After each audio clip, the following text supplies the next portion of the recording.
I'm going to do a short video on how to remove the drive shaft on a 107 SL. This particular one is a 4-speed manual, but the process I imagine would be pretty much the same for all 107 SLs. The reason you might want to remove the drive shaft is twofold.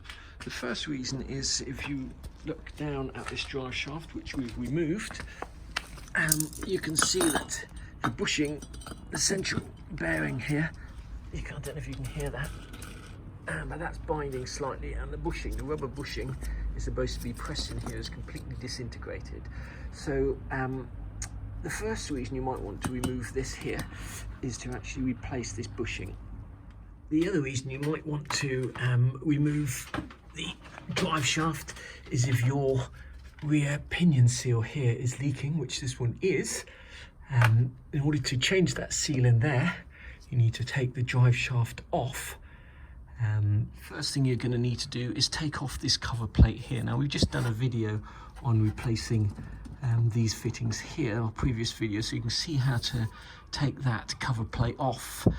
The next thing you're going to need to do is take off the heat shield. Bolts on here, so screws on, and then kind of goes underneath the exhaust. Now I'm going to show you how to take this drive shaft off without removing the exhaust. You can see I haven't removed any of the exhaust or any of the exhaust hangers. I'm going to undo these flange bolts. There's 3 of them. Remembering there's a washer on the back. Nuts go on the back, bolts go on the front.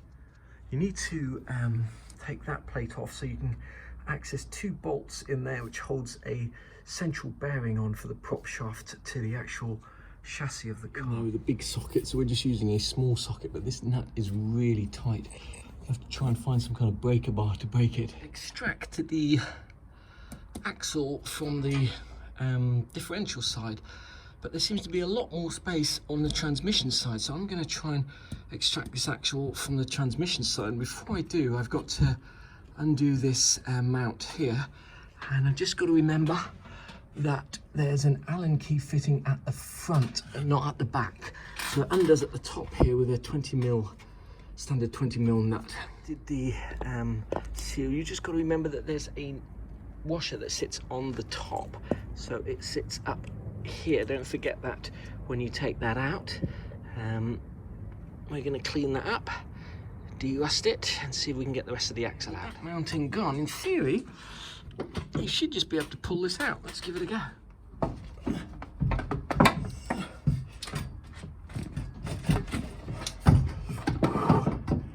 Oh, that's a heavy bastard. The point of doing these videos is trying and help people avoid making the mistakes that I made when doing this job. The first mistake I made was to remove these bolts which hold this drive shaft onto this flexible flange. This is actually a rubber flange here.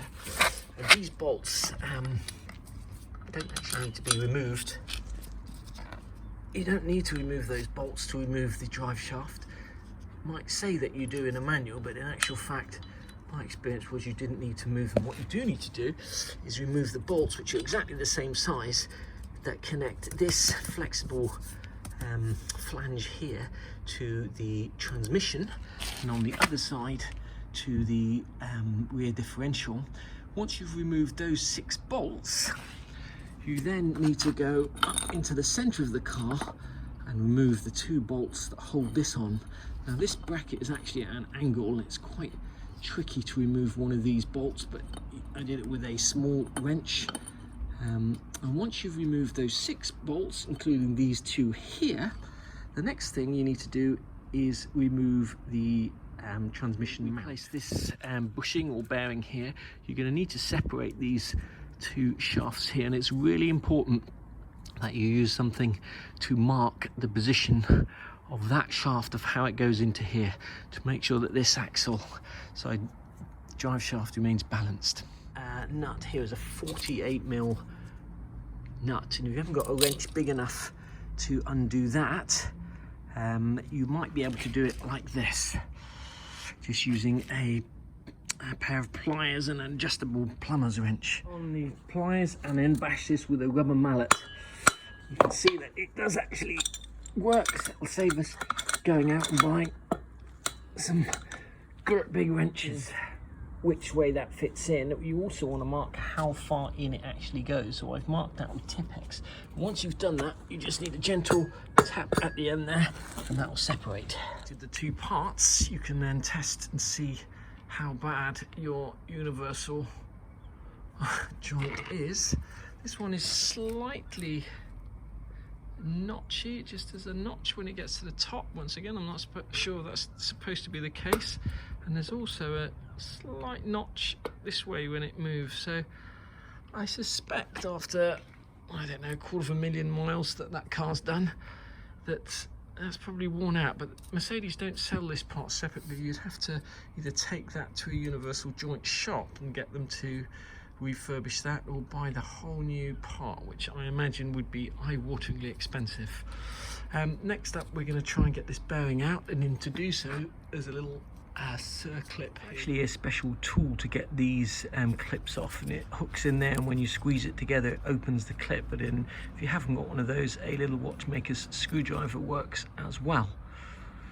This bearing is going to be on here pretty tight. It's been on since 1976. It's probably rusted on there solid. To get it off, you could try just putting that in a vise or a Black & Decker workmate and then bashing down on there with a hammer. That might do it, but what you should really do is invest in a puller, which basically hooks under here and allows you to use a wrench to actually get that off. So I think that's what we're going to do. We don't have a puller, but to get that off, I think I'm going to need to invest in a tool station, and bought a gear puller set for £19.50.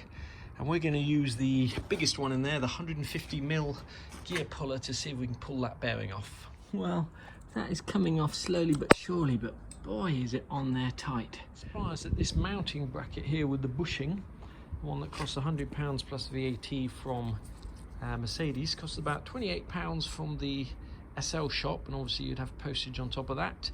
But you can get yourself along to eBay and just get that for about £16, which is what we'll do. That's £16 delivered. So at the end of this video, I'll drop in the part number that you need for that.